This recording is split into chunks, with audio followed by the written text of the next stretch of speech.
এটা যেটা রেডি করছি এই কেকটা কিন্তু আমার ভীষণ পছন্দের। অনেক দিন ধরে ওয়েট করেছিলাম যে এই ডেকোরেশনটা আমি কবে করবো। অ্যাট লাস্ট আমার একটা কাস্টমার আমার ওপরে অর্ডারটা ছেড়ে দেয়, বলে তুমি তোমার ইচ্ছা মতো করে করো। এই যে ছেড়ে দেয় এটাই হলো সব থেকে মস্ত বড় ভুল। হ্যাঁ, এটা নিয়ে একটা ঘটনাও আছে এই কেকটা নিয়ে।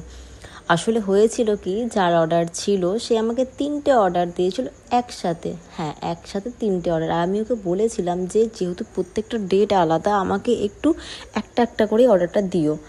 তো ওই পাগলিটা কি করেছে, অ্যাকচুয়ালি পাগলি বললাম তার কারণ হচ্ছে ও সত্যি করে ভীষণ ভালো একটা মিষ্টি মেয়ে। তো আমি জানি ওকে ও কিছু মনে করবে না এটাতে, আমি যাকে পাগলি বললাম তার কারণ হচ্ছে যে ও আমাকে যখন ফার্স্ট কেকটা নেয় আমাকে বলেছিল, দিদি এরপরে কিন্তু অ্যানিভার্সারি যে কেকটা নেব সেটা কিন্তু তুমি তোমার পছন্দ মতো করে দিও। আর এইটাই হয়েছে সব থেকে বড় ভুল। আমি ভেবেছি তাহলে নেক্সট যে অর্ডারটা আছে সেটা আছে ওর ওই অ্যানিভার্সারির কেক। এই ভেবে আমি টোটাল কেকটাকে ডেকোরেশন করি।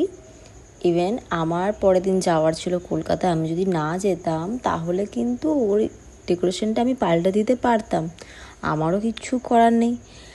আর এই ভুলটার কারণে মানে অনেক কিছুই সমস্যা হয়েছিল। যাই হোক, অনেক কিছু সমস্যা বলতে ও যার জন্য নিয়েছিল সেই দাদাটাও ছিল না, চলে গেছিলো, সেও কেকটা কাটতে পারেনি। অ্যাট লাস্ট ওকে অ্যানিভার্সারিটা আগে থেকেই পালন করতে হয়েছিল এতটুকুনি।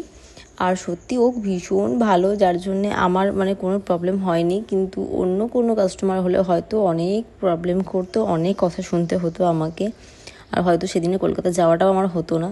তো সত্যি তার জন্য অনেক থ্যাংক ইউ দেবযানী, অনেক সাপোর্ট করো গো তুমি আমাকে।